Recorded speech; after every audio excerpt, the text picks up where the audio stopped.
My name again is Ines. I used to be a teacher when the revolution happened, and then I'm also a political activist. I come from a highly politicized family. I learned politics and how to speak up my mind in our house with my father. And when the revolution happened, it was obvious that there's no way. We stay just in the virtual space, Facebooking and blogging and sharing what's happening in the interior regions. Blood was everywhere. A lot of casualties, around 300 casualties, and the country was really on fire at that time. And it was urgent for us, not only as a woman but as a young citizen of that country, to just occupy the street. And it was so spontaneous. We started texting each other, creating Facebook groups, asking everyone to just gather, for example, tomorrow, 3 p.m. in that area, in that space. And there was no way to escape, either us or them, the police or the state. So after the toppling down of Ben Ali, I continued my political engagement in the PDP, which is one of the, the famous political party that was, active even before the revolution. And one of the reasons that made me, go out of, or let's say, retrieve myself from that political party was that the leaders of the party were stubborn, and they would never listen to young people. We were only there to,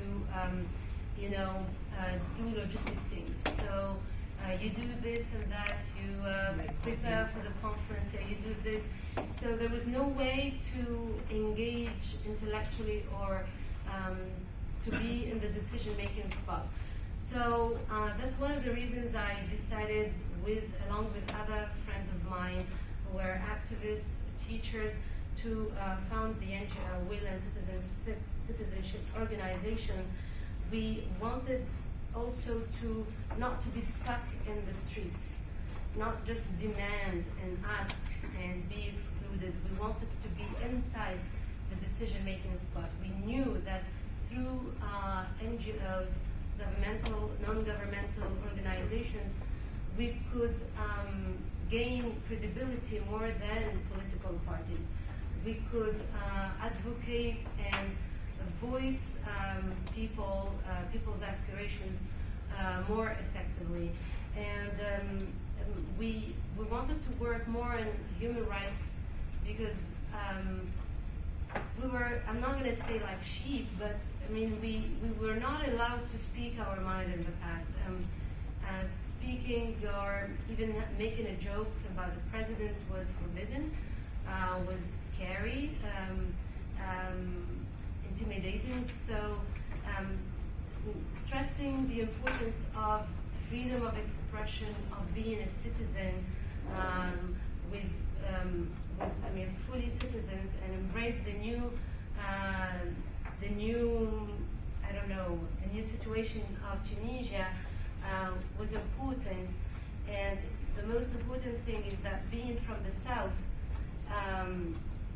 it's really a fertile region where you can work more on human rights. And maybe, as my other colleagues said, there is a regional difference between the south and the north. It's not that the northerns are more educated or they know better their rights, but they have a systematic state exclusion of the south. And this is for political reasons, like punishment. If one of the leaders of the south did something, they would punish the whole region. So yeah. Thank you. We'll come back to that, yeah? So perhaps move on to Professor Najat Mouchela. I really don't know. I have so many things to say about this. First of all, whether it was a revolution that applies to the conspiracy, it doesn't really matter. Because we did have many questions. questions are still there. What is it that happened? And I was following at the same time. I had sleepless nights following, first of all, watching my family, because I would stay up at night and my husband would, I would watch during the night and my husband would watch during the day. And I was counting my kids and my, the family, whether they were safe or not. And when I went to university, counting my students, whether they were safe or not. I had such a hatred of revolutions. I hate revolutions. I like silent revolutions. So we have many questions about that. But still, and in spite of all the dangers and the risks, I felt that we were in fact some kind of sleeping beauties. I know that personally I was spared. I never felt that I was under dictatorship. To be honest, at university I could talk about anything. We did not have any trauma in my own family, perhaps because we have always been apolitical. Even when I was an activist in my young days, I was spared. Some of my colleagues went to prison. So for me, I really did not perhaps lose anything. But still, this revolution woke us up. I had the impression that we were sleeping beauties, And then after the revolution, we traded this security, because we really had security. As a woman, I would drive back home at 4 o'clock in the morning, wouldn't be scared, wouldn't be bothered. It was total security, but it's true that we were not free. That means we were within uniformity, very secure uniformity, sameness. It was almost some kind of an end of history thing. So history is done. And in the aftermath of the revolution, I felt that we have been shaken out of our sleep, and the sleeping beauties traded. So as sleeping beauties, we traded security, as I said, for freedom. And perhaps one of the most marvelous discoveries that my own sons made is in Al-Qasba and myself, when we went and discovered that Tunisia was cleft in two. We had people on the shore, on the coastline, and we had the people in the hinterland who were marvelous people. And my son used to say, these are treasures, because they had so much to give to the country, so wonderful ideas. I personally went to Gafsa, to the university, and when I looked at the library, all our libraries are very poor, but when I checked the library, I was in tears.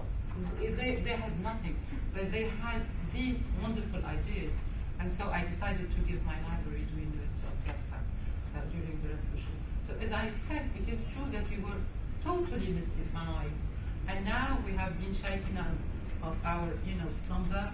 And I think that what I keep now, in spite of the doubts, the uncertainties, the fear, the scare, this sometimes violent encounter with this is what I call, this strange encounter with others, violent encounter with authority.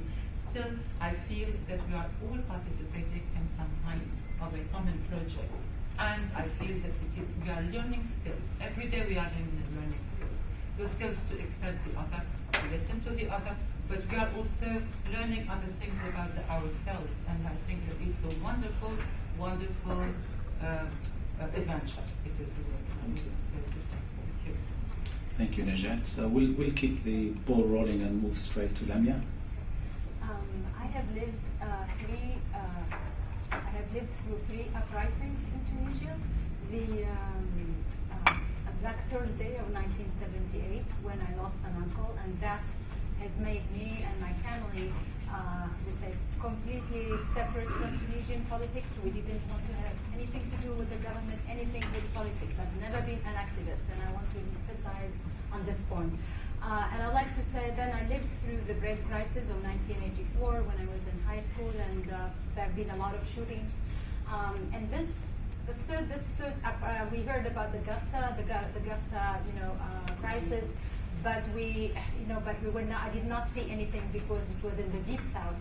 But the revolution of 2010-2011, I was in the safety of my home in Birmingham, Alabama. However, it was our winter Christmas vacation, and I was witnessing it as it was unfolding online. So my engagement was on virtual space. And even though I was not in the streets of Tunis, I could feel the same anxiety my family, my friends, my colleagues back home were living through. And the thing that I remember is when they had the leagues for the protection of the neighborhood watch groups. I had some of my cousins who were 15, 16 holding sticks and watching over their neighborhood, and then they Facebookly sent me a message and he said, I'm gonna go and I'll be back. And then the green light turns red and I get scared. I don't know if they're gonna come back or they're gonna die or be killed. It's one of those moments of anxiety you will always remember, especially those kids who, like my kids, I had babysat them when they were 2 and 1, and so for me it's really how to say it is on the virtual space, but it's also kind of traumatic. But what is interesting is that I keep relaying information online. Everything I get from my colleagues, I put them on my Facebook friends, and also my family read those postings, and some of them told me later, oh my God, how do you know things more than we do? How do you get all of this information? So it's interesting for me, the cyber information could make a difference for people living in Tunis, even though I was not living in Tunis. Then the other thing that I noticed in the first days of the revolution, you always hear revolutionary songs from the 1960s. You hear also songs of Pieds Noirs, Tunis Pieds Noirs songs. You hear revolution from South America, from Palestinian songs. All of that, all of these revolutionary songs united everybody. All of us are Tunisians, and all of us have a story to tell. But what struck me afterwards, especially since March, that's when I started feeling the difference.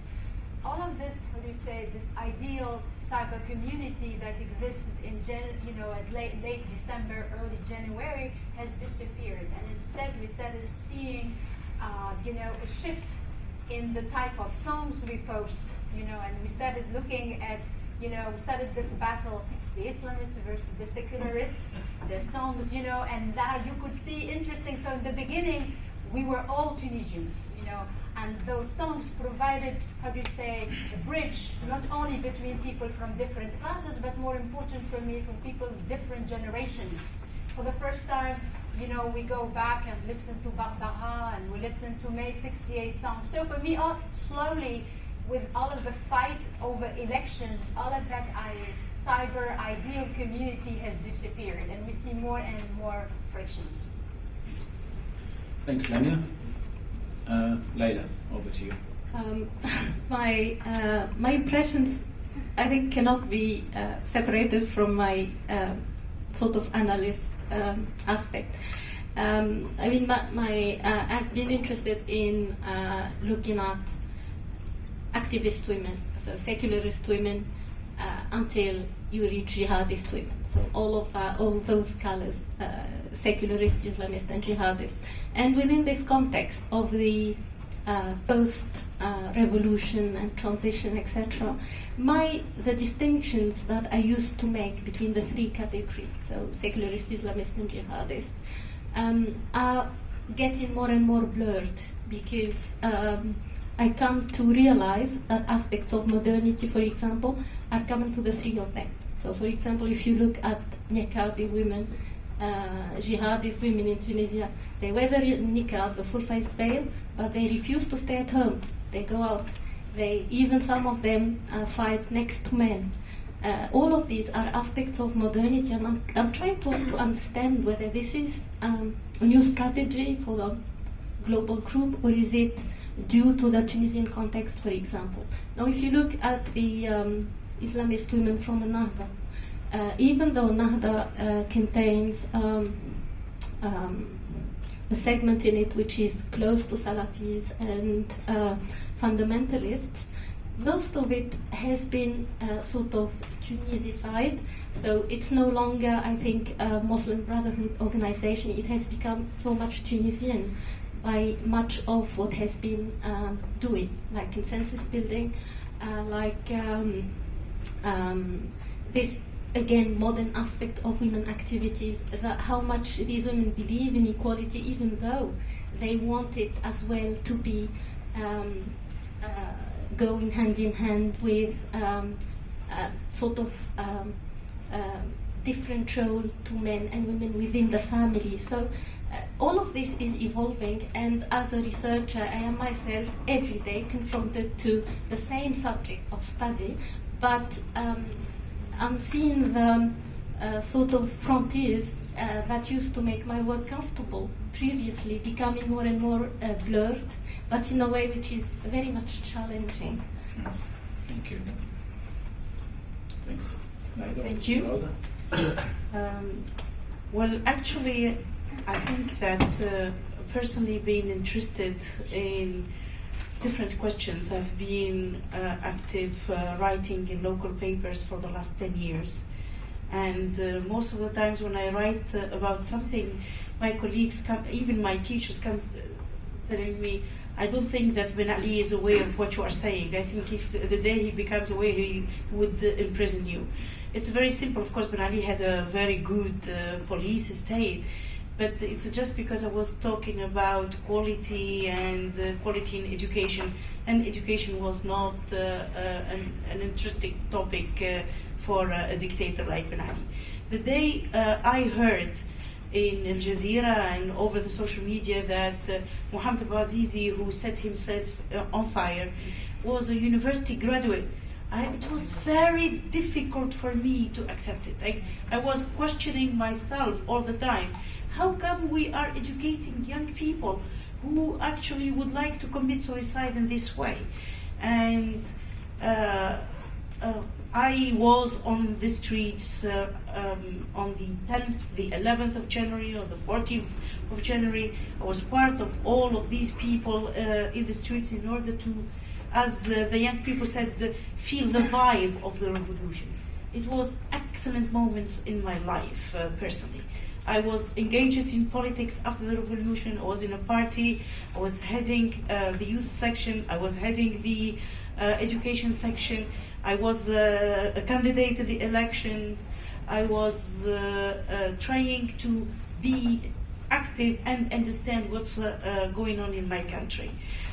I do not think that I fully understand what's going on. Although I have been trained into how to interview, how to design questions, how to ask the questions, how to collect the data. I've been professionally trained in order to do this. Still, I found I caught myself so many times trying to impose my own conception on what's going on. I think I've been re-educating myself. I'm not sure that I have fully succeeded in order to see things as they are and not as I wish them or I think that they are.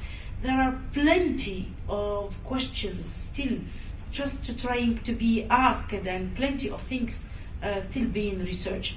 What I feel generally is that everybody is learning in one way or another. We are learning how to be citizens. We are learning how to try and voice whatever we want to. We are learning how to actually try and lobby for certain things. I wanted to lobby in order to put in the new constitution, the right to quality education. I didn't succeed in doing this for a great number of reasons. One of them is that I didn't find enough NGOs in education that could help me lobby properly, because you cannot do this on an individual basis. Second, because simply everybody is living in Tunisia the myth that education is a success and there is absolutely nothing wrong with it. Everybody thinks that the state is doing its best in order to guarantee that every child has a place in school, and they think that education, however bad it is still better than no education. So we need to deconstruct all of this legacy. We need to somehow try to understand the past, the present, and hopefully the future. And one of the ways in order to do it is try and quantify in an objective way exactly the gains and the losses of 50 years of education systems and choices that have been made in the post-independence Tunisia. As a Tunisian woman, I think that the closing of the Zaytuna Mosque is costing us a lot, because we have simply lost our religious leadership, our religious discourse, and this vacuum actually led an open floor for all of these preachers that are occupying the satellite TV all over the world. Maybe we could have done it differently. I don't know, but something for sure, we are desperate for a public space, for a new political discourse, and for a new religious discourse. Thank you very much for those 5 testimonies, if you like, from different perspectives on the various aspects of the Tunisian revolution. What I would like to do now is perhaps see a show of hands of who might want to interact with our panelists, and then I will moderate the discussion. So we've got Professor Hassan, Ben, Amel, Irene, and Amelia. So can I ask you 1, 2, 3, 4, 5? That's 5. And Richard too. We've got a late visitor here, Richard. So I'll ask you perhaps to be very specific, please. Make your question, and then direct the question to one of the panelists as much as you can. So let's start with Professor Hassan. You know, one of the microphone, please. One of the important lessons drawn from the Tunisian uprising is the power of idea, and it's a contagious effect. And we always refer to the Egyptian case as not completed, let us say not failed, but not completed one. But there is another example, actually 2 examples. The one in West Africa, in Senegal, where the rappers, singers, brought the enthusiasm of the young people in Tunisia, and they prevented the president to groom his son and to change the constitution, Abdallah Wade. And this is the first successful one. The second one is in Burkina Faso. In Burkina Faso, the young people, is 2 rap singers. They created, they thought out of the box how to resist the tyranny, and they prevented Koumbaouri to extend his presidential term for another time. So, and this is one of the successful ones. I guess we can invest on these new ideas for new change, and I think if we count on this, that the result of the Arab Spring will be irreversible. This is my idea. Thank you. Well, firstly, I'd like to thank you all for what has been an excellent day, and also, as Betty said earlier, and as everyone applauded, it's fantastic to see such a group of very strong women who have contributed so substantially to the revolution and are here to say such important things, and there's much that we can certainly learn from your experiences. My question is just, I'll keep it brief because otherwise I'll get in trouble, but basically it's about the threat of return to authoritarianism and how much this threat does hang over Tunisia and the extent to which it hangs over it. We've seen obviously the response to the attack in Sousse was to close the mosques and to crack down on civil society and how much they can say. We've seen, of course, Essebsi coming to power, who is a former apparatchik of the former regime. We've seen the July 2015, just very recently, in the last few days, the anti-terror legislation. And of course, one has to define who is a terrorist. Is it someone who stands up against the government? And what is the fine line there between Islamist terrorism and those terrorists who may stand up against the government and therefore are legitimate targets? And also, of course, the bigger problem really, in my view, is that what you have is the entire apparatus of the state, which is really designed to protect the government from the people under the former regime, rather than to serve in the people's interests. And of course, it's not as bad as it was in Iraq, or it's not as bad as it was in Syria or Egypt. But nonetheless, by and large, the whole bureaucratic machine was centrally controlled by a very tightly managed state. And it's one thing to create a revolution and to topple a government. It's a whole other thing to redesign the entire apparatus of a state and to create that gestalt switch between protecting the government from the people to serving the people's interests and working on behalf of the people. And I think that all of these things are kind of troubling signs, if you like, for the potential slide back into a upgraded authoritarianism, as Fedi correctly called it today. Thank you. Okay, thanks, Ben. Amelia, please. Yeah, thank you all again. I love seeing all female panels at conferences, and obviously the fact that you've been active participants in the revolution is amazing to listen to you. My question is to, I guess, all of you. You've spoken, at least on the panel, of some of the lessons that you've learned from the revolution, one of which is that in terms of some of your ideological thinking, that in the experiences you've had of the revolution on the ground, that it's led you to modify some of your understandings of, say, the Islamist secular divide or split.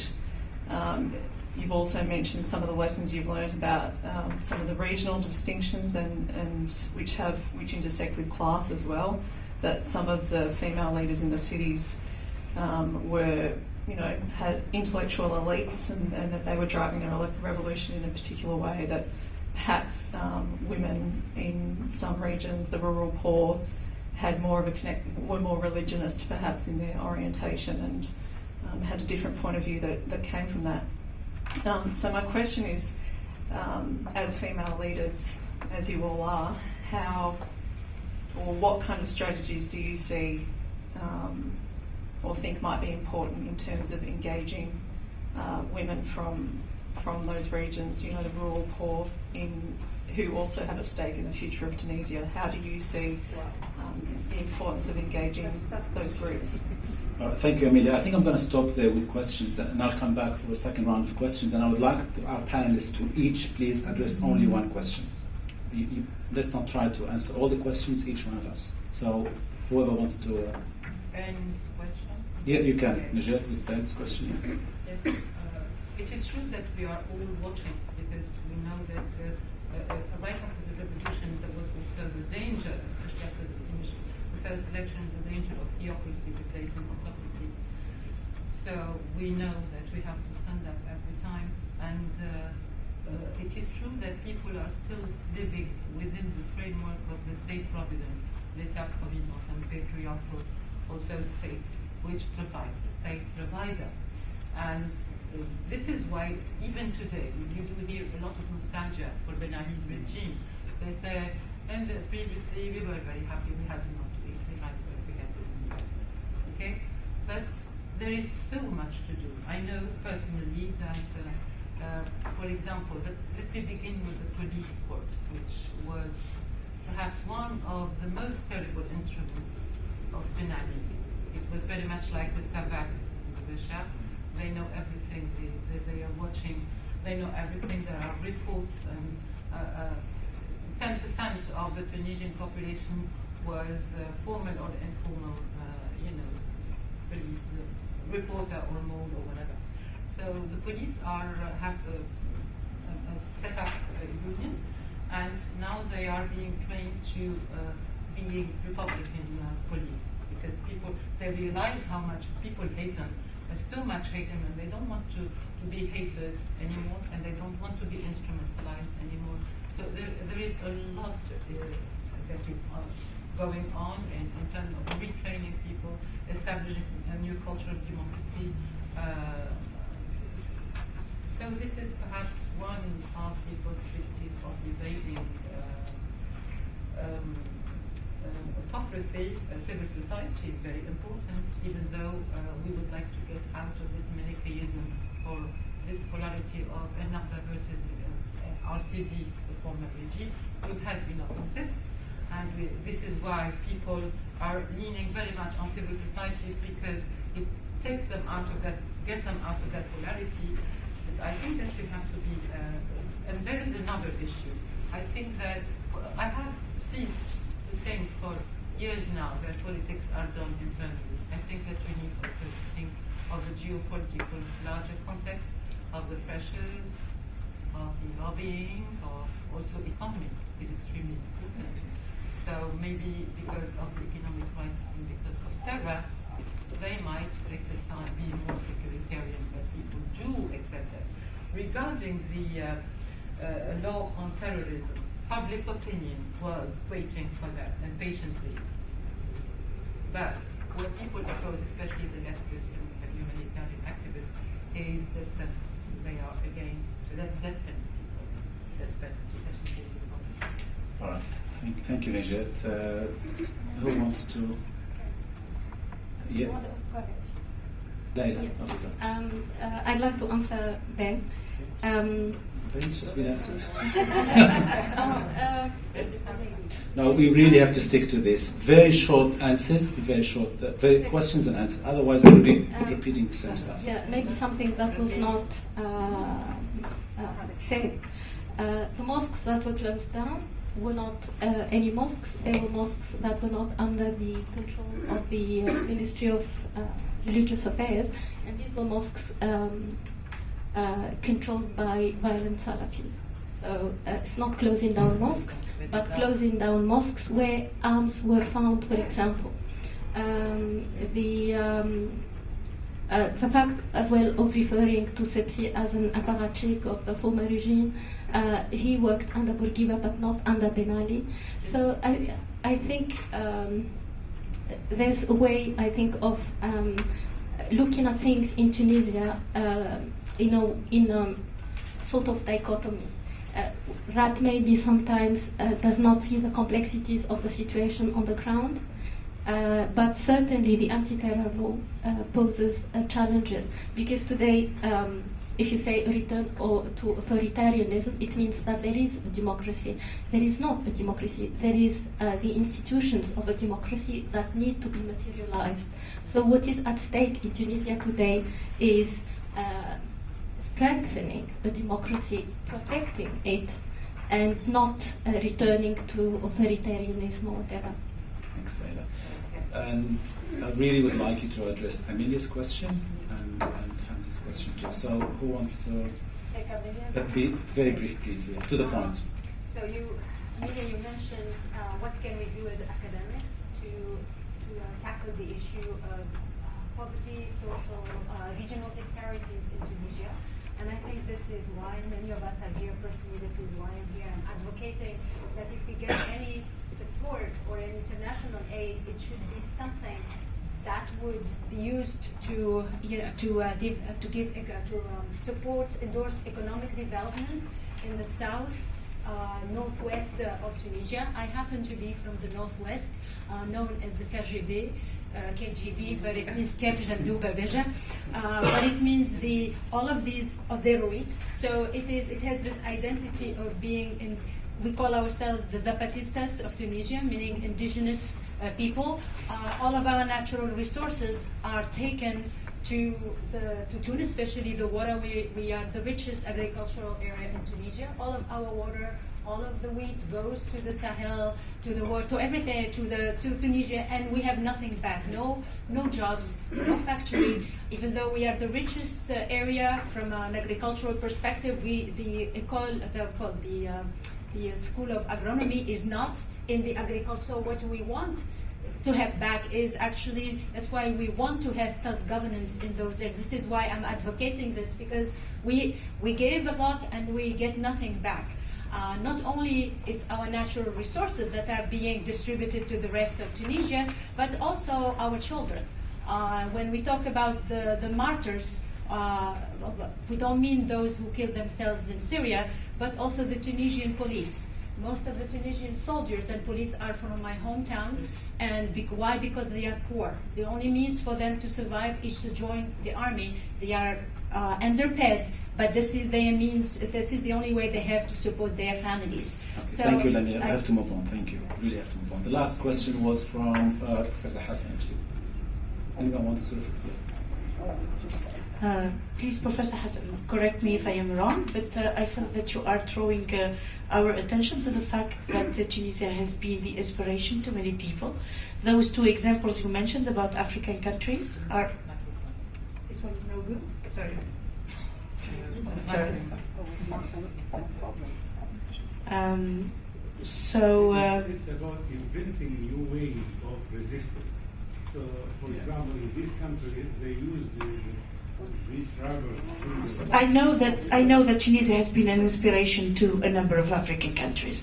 I've been to a number of African countries, and they are looking in admiration to the Tunisian example, trying to learn a way to resist and to change. A way to invent a new regime or to drive change by in their countries. Although, unfortunately, some international organizations during the last year have been going around African countries telling them that revolutions are costly, they take a lot of time, they take a lot of money, try to convince the rulers in order to introduce democracy gradually. I'm sorry to sound a bit negative, but when we look at the situation in Tunisia, we cannot really worry whether we are an inspiration or not.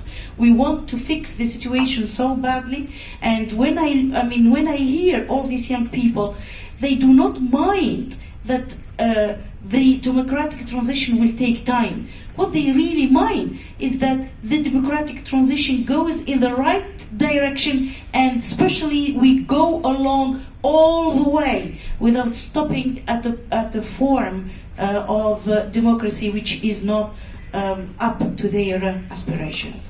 Thank you. Thanks, Rhoda. I think I did see 3 more hands. I think Amal, one of them definitely. I have a Irene and Richard from there. Sorry? I have a comment, not A comment, that's okay. Go ahead with your comment. Thank you. So my comment goes for this morning about Al-Nahda. Yes. Yes, when they say the neo-Islamist party is the equal of the Brotherhood in Egypt. So linking Al-Nahda with what happened in Egypt with the removal of the President Morsi, I would like to say that it is not a military coup, and I stress on that. My understanding, it was a request by the majority of the Egyptians, so he is so democratically elected and democratically removed. Because Egyptians got against him when he started to think about implementing the Sharia law. And this is when the people got against. So Egypt has a secular government, institutions are secular. It is not run by a military junta or military man. Yes, El-Sisi comes from an ex-military background, and there is nothing against that. We know how they came to power, the Brotherhood. They were financed by the West and the US. And what they paid in kind for the poor people to elect them. But the majority at one stage wanted them removed, and this is what happened. El-Sisi has got so many challenges, mainly the security ones due to what is happening all around the area. This has come with the economy, the political situation, and I think change is happening in Egypt because I've been recently almost once a year I go, but the rate is very slow. So we can say that Egypt is not a totalitarian, autocratic military government. And what is needed in Egypt, and I think this is my humble opinion, it's rather more education. Education will be the point of departure, and the task is really daunting. A complete overhaul of the system is needed. And what will be needed will be to think critically rather than following what the religion books are saying. So, in other words, to start to have a new way of thinking about religion. Cleaning the corruption, cutting the red tape, fostering the institution are all things needed back there. Thank you very much. We'll take that as a comment, yeah? It is my comment. It is your comment. And I Thank think Irene here. I found your stories about young people and women inspirational for my work in the NGO sector. I'm working in Ethnic Communities Council of Victoria, a policy advocacy organisation in the multicultural sector here in Melbourne. My question is about intergenerational mentoring of young people, and I relate it to some of our recent work. We had a forum of young people recently. There were young people from the Middle East and from the Horn of Africa, and they said they were very passionate. They had a lot of ideas and people were not listening to them. And they said, for example, they would like to be on our board, but only if their ideas were really heard. And they said they need mentoring because they have ideas but they don't really know how to implement them. Then I spoke to our board members. Some of them are over 70 and have been on our board for 20 years.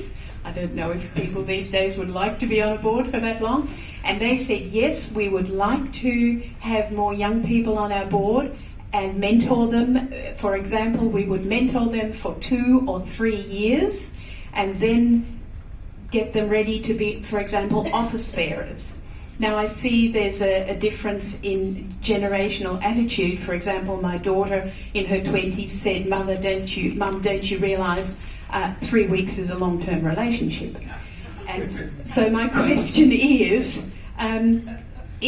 young people want to make a commitment? Is there, and the young people you talked about seemed very passionate and seemed to stop at that commitment point. Is there, how do you see any possibility or desire or commitment for the older generation of political leaders to mentor and find a real space to mentor young emerging leaders? Thanks, Irene. It's a very, very important question. We'll come back to it in a minute. But Richard, who's joined us a little late, Richard also has another job.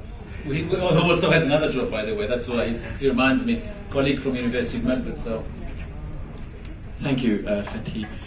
Something Professor Najat said made me my interest. Sitting up at night waiting for her, watching over her children. Looking at what's happened in other parts of the Arab world, you see families divided in terms of how they protect their families. Even families with members in it who work for the security forces help or have helped their family members. Other members of the families who've seen the family threatened, their positions threatened by political activism, have sold them out to the authorities. So there are always these tensions. How is all this affected these family dynamics? So we might take one more question because we had 1 comment, 2 questions, and then we will revert back to the panel here. No more questions? All right, we'll keep it sweet and short. So perhaps if the intergenerational dilemma that Irene has really highlighted is absolutely critical, and we've heard a lot about youth feeling excluded, youth seeing things slightly different from their parents, from older generations, and how to really include and engage youth in finding the right way forward, if you like, for Tunisia. I think that is the key, one of the key challenges. Maybe Ines, you're the youngest member anyway. I'll try, but it's really interesting, the word mentorship, because the first time I asked, do you have a mentor, that was 3 years ago in the States, by a congresswoman, and she told me, do you have a mentor? And I was like, what does it mean, mentor? What does she mean by a mentor? And she was really serious about that question. Fortunately, as a young leader of a local community or based community NGO, I never had a mentor. I had to find my way alone. And and unfortunately, this reflects the whole young people. They, in terms of politics, in education, in any sector, you won't find them part of the decision-making process. Unfortunately, we're living in a patriarchal society. It's part of the Arab identity. You know, the father. You should respect the elderly. You have no share in the decisions in the house, or even you don't have the right to speak your mind, or you don't have your right to. You have the right. You can speak, you know, but you keep your limits, and then you have your ideas will stay ideas. I mean, you cannot really. Put them in reality, or they won't give you the space, the right space to translate your ideas into reality. So, unfortunately, I'm going to say that the revolution in Tunisia is still ongoing. It's under process. I'm not going to say we are done. We have the elections, and we're clapping, and that's it. Yeah. I mean, the international media is giving us glittering titles about the Tunisian model, the success, you know, that's nice. We are so proud of that, but internally, a lot of frustration. Young people are not really happy about many decisions, many things taking place. There is no encouragement to make young people to be entrepreneurs, you know, to start small enterprises. So I think we will be witnessing more revolts in the future. It's not done. And there will be revolts with the main actors as young people. It's a question of agency, you know. There is a power dynamic struggle and agency struggle, and it won't be done until the young people, enter the decision-making spot. All right. Because this is a very, very important question that you raised, Irene, I think some of our panelists would like to perhaps perhaps Najat, yes, and then yes. Rauda. I think yes, you spoke about this traditional upbringing, which in fact inhibits young people, but there is no culture of entrepreneurship also, and there is no also tradition of practice, because within a public sphere, we know that nobody was able to in fact practice or do any political practice in the public sphere, and this is true of women, but also true. This applies to women, applies to men, but also applies to youth. And everything is a question of experiencing things. Also, lack of networking. When we spoke about these elitist women's associations, it's because they were barred from reaching out to the regions. They were barred from fundraising, so they were confined to the salon of the capital. But now that the space is open, I think that we, as she said, we are all learners. And I wanted to say something to Amal. Yes. Yes, Amal. I think that with your comment is extremely important, because democracy does not mean transparent elections. It's not just elections. There is much more to democracy. And I remember that in Nahda, in fact, quite unfortunately, seized upon democracy and legitimacy بالشرعية والديمقراطية to, in fact, torture us psychologically. Democracy does not mean elections. There is more to democracy than just transparent elections. I agree. Okay. Thank you. And of course, the question that Richard raised in relation to how the revolution has affected the dynamics of the family unit. If perhaps another panelist would like to respond to that, or Lamia or Leila, perhaps, or Rauda. Insecurity was very short. Well, actually, I would like to carry on, if I may, about the political leaders. I think that the young people, at least in Tunisia, they suffer from a very heavy legacy of being considered not to be serious. They think always, when I talk to political leaders, they tell me things like, politics is something very serious. We cannot leave it to the young people. young people are not serious. And this, negative legacy, I don't know exactly where it came from. And the problem is not that young people are not taken serious only. The problem also is that political decisions in the political parties are always taken without any kind of accountability whatsoever. The political leader tends to take the decision with one or two followers that he can trust, and there is absolutely no information about this this procedure, so that nobody can take him accountable for his own decision. There is this tradition of being ambiguous, so that the lack of transparency and the lack of accountability can reign. And sometimes you find some of the political leaders actually mentoring one young person, but according to the stories told by these young activists, these young political leaders, they are trained to become the future leaders. They are not selected because they are gifted or because they are really interested. They are selected because they come from rich families with complex networks of relationship and power. And that's, I think, one of the saddest stories told by these young activists. Thank you. Any more burning questions that you might have? I think this kind of silence means that we are coming to a natural conclusion to our deliberations. So, look, there's so much that we can talk about, and because there is so much that we can talk about, we are offering an encore, if you like, performance for these absolutely wonderful speakers and actors.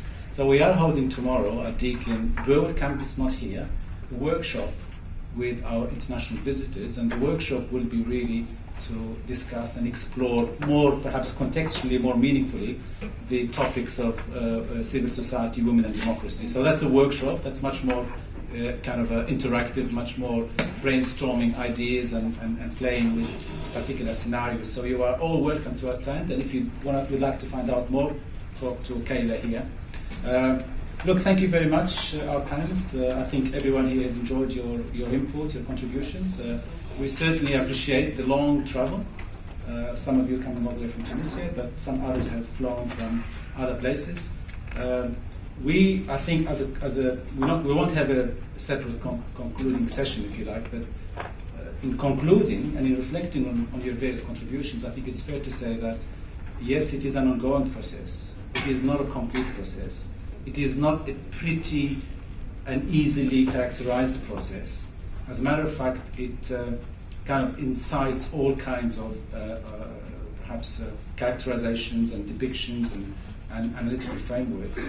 And that's what really makes democratic transformations, political transformations, social movements all the more interesting, because we do tend to approach it from different perspectives. And I think this is why we very much enjoyed the different contributions that people have shared with us today. And in relation to what's happening in Tunisia and the region, we heard some different kind of interesting points of view and perspectives. Suffice to say that the title of the symposium was really an Arab exception, ? It's not a statement, it's a question mark. And let me even go further and deeper and say, if Tunisia were to be an Arab exception, and if the Arab societies were to be Arab exceptionalism in relation to the third democratization wave, well, that says it all, really. Every single country, everyone, is an exception in its own right. It is an exception because the internal dynamics are different. It is an exception because the level of heterogeneity internally are so significant. And it is an exception because each country, vis-à-vis another country, has so much history, so much geographical diversification. So the spatial, the temporal, the historical perspective are exceptionally important, and we need to take them on board if we are to make sense. And this is what I was saying earlier. Social sciences in particular has a lot to offer if done properly, if done rigorously, and if done systematically and in principled manner. There's a difference between an opinion, and I shared something on my Facebook recently which is really goes to the heart of this. There's a difference between an opinion, which might be my subjective understanding of what's going on, and empirical facts on the ground. Everyone is entitled to their opinions, but as a social scientist, what should be driving our analytical frameworks are facts on the ground. And those facts are observable, are reportable, are analyzable even. And if you do not tick those boxes, I'm afraid to say, you should be doing something different. On that note, ladies and gentlemen, thank our panelists, thank all our speakers. And as you all know, organizing symposia, international symposia, doesn't really happen. It's not just me, UNESCO Chair. There's actually a team, and the team, we've got David here, one of my UNESCO research fellows. We've got Ricardo sitting there, even though in a different capacity, but most importantly, Kyla Edwards, my executive assistant. Does all the real work, implements all the ideas and turns them into reality. So thank you very much, team, and look forward to seeing you.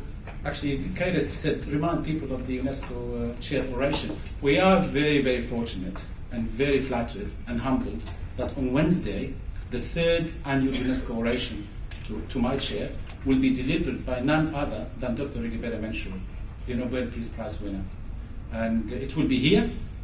Unfortunately, for those of you who have not already registered, it's already completely, it's overbooked, isn't it? We can squeeze one more too. Can we squeeze one more? So if you really want to be here at 4 p.m. Wednesday for the one and only Rigobert Menchur UNESCO annual oration, and she will be talking about justice, coming from someone who won the Nobel Peace Prize, really on the basis of her determination and fight for justice for the indigenous people of South America. So please be in touch with Kyla, because we might be able to squeeze one or two. It has been sold out for a long time, but we will be willing to reward your attendance today with another ticket for Wednesday. Thank you very much. Safe driving, safe traveling. Pleasure. Thank you.